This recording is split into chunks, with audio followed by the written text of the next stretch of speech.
ونصلی علی رسولہ الکریم اما بعد فاعوذ باللہ من الشیطان الرجیم بسم اللہ الرحمن الرحیم۔ نوح علیہ السلام کی کشتی۔ حضرت نوح علیہ السلام 9.5 برس تک اپنی قوم کو خدا کا پیغام سناتے رہے، مگر ان کی بد نصیب قوم ایمان نہیں لائی، بلکہ طرح طرح سے آپ کی تحقیق اور تذلیل کرتی رہی اور قسم قسم کی اذیتوں اور تکلیفوں سے آپ کو ستاتی رہی، یہاں تک کہ کئی بار ان ظالموں نے آپ کو اس قدر زود و کوب کیا کہ آپ کو مردہ خیال کر کے کپڑوں میں لپیٹ کر مکان میں ڈال دیا، مگر آپ پھر مکان سے نکل کر دین کی تبلیغ فرمانے لگے۔ اسی طرح بارہا آپ کا گلا گھونٹتے رہے، یہاں تک کہ آپ کا دم گھٹنے لگا اور آپ بے ہوش ہو جاتے، مگر ان ایذاؤں اور مصیبتوں پر بھی آپ یہی دعا فرمایا کرتے تھے: اے میرے پروردگار، تو میری قوم کو بخش دے اور ہدایت فرما، کیونکہ یہ مجھ کو نہیں جانتے۔ اور قوم کا یہ حال تھا کہ ہر بوڑھا باپ اپنے بچوں کو یہ وصیت کر کے مرتا تھا کہ نوح علیہ السلام بہت پرانے پاگل ہیں، اس لیے کوئی ان کی باتوں کو نہ سنے اور نہ ان کی باتوں پر دھیان دے، یہاں تک کہ ایک دن یہ وحی نازل ہو گئی کہ اے نوح علیہ السلام، اب تک جو لوگ مومن ہو چکے ہیں ان کے سوا اور دوسرے لوگ کبھی ہرگز ایمان نہیں لائیں گے۔ اس کے بعد آپ اپنی قوم کے ایمان لانے سے نا امید ہو گئے اور پھر آپ نے اس قوم کی ہلاکت کے لیے دعا فرما دی، اور اللہ تعالیٰ نے آپ کو حکم دیا کہ آپ ایک کشتی تیار کریں۔ چنانچہ 100 برس میں آپ کے لگائے ہوئے ساگوان کے درخت تیار ہو گئے، اور آپ نے ان درختوں کی لکڑیوں سے ایک کشتی بنائی جو 80 گز لمبی اور 50 گز چوڑی تھی، اور اس میں 3 درجے تھے۔ نچلے طبقے میں درندے، پرندے اور حشرات الارض وغیرہ، اور درمیان طبقے میں چوپائے وغیرہ جانوروں کے لیے، اور بالائی طبقے میں خود اور مومنین کے لیے جگہ بنائی۔ اس طرح یہ شاندار کشتی آپ نے بنائی، اور 100 برس کی مدت میں یہ تاریخی کشتی بن کر تیار ہوئی، جو آپ کی اور مومنوں کی محنت اور کاریگری کا ثمرہ تھی، جنہوں نے بے پناہ محنت کر کے یہ کشتی بنائی تھی۔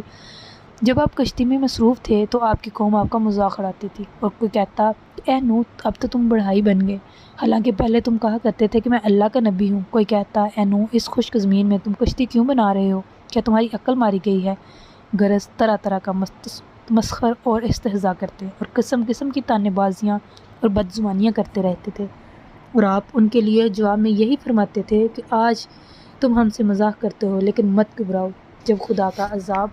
بصورت طوفان آ جائے گا اور تو ہم تمہارا مذاق اڑائیں گے۔ جب طوفان آ گیا تو آپ نے کشتی میں درندوں، چرندوں اور پرندوں اور قسم قسم کے حشرات الارض کا ایک ایک جوڑا نر مادہ سوار کرا دیا، اور خود آپ اور آپ کے تینوں فرزند یعنی حام، سام اور یافس، اور ان تینوں کی بیویاں اور آپ کی مومنہ بیوی اور بہترین اور مومنین مرد و عورت، کل 80 انسان کشتی میں سوار ہو گئے، اور آپ کی ایک بیوہ وائلہ جو کافرہ تھی، اور آپ کا ایک لڑکا جس کا نام کنعان تھا، یہ دونوں کشتی میں سوار نہیں ہوئے اور طوفان میں غرق ہو گئے۔ روایت ہے کہ جب سانپ اور بچھو کشتی میں سوار ہونے لگے تو آپ سے ان دونوں نے کہا کہ ہم کو سوار کر لیجئے، ہم عہد کرتے ہیں کہ جو شخص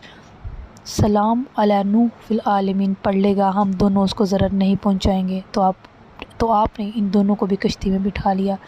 طوفان میں کشتی والوں کے سوا ساری قوم اور کل مخلوق غرق ہو کر ہلاک ہو گئی، اور آپ کی کشتی جودی پہاڑ پر جا کر ٹھہر گئی، اور طوفان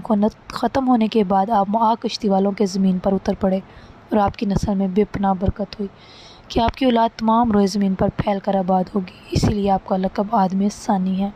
قرآن مجید میں خداوند تعالیٰ نے اس واقعے کو ان الفاظ میں بیان فرمایا ہے کہ اور نوح کو وحی ہوئی کہ تمہاری قوم میں سے مسلمان نہ ہوں گے مگر جتنے ایمان لا چکے، تو ان کے کرتوتوں پر تم غم نہ کھاؤ، اور تم کشتی بناؤ ہمارے سامنے اور ہمارے حکم سے، اور ظالموں کے بارے میں مجھ سے بات نہ کرنا، وہ ضرور غرق کر دیے جائیں گے۔ اور نوح کشتی بنا رہے تھے تو جب ان کی قوم کے سردار ان کے پاس سے گزرتے تو ان کی ہنسی اڑاتے، تو نوح کہتے: اگر تم ہم پر ہنستے ہو تو ایک وقت ہم تم پر ہنسیں گے، جیسا کہ تم ہماری ہنسی اڑاتے ہو، تو اب تم لوگ جان جاؤ گے کہ کس پر آتا ہے رسوا کرنے والا عذاب، اور اترتا ہے وہ عذاب جو ہمیشہ رہنے والا ہے۔ صدق اللہ العلی العظیم۔ جزاک اللہ خیر۔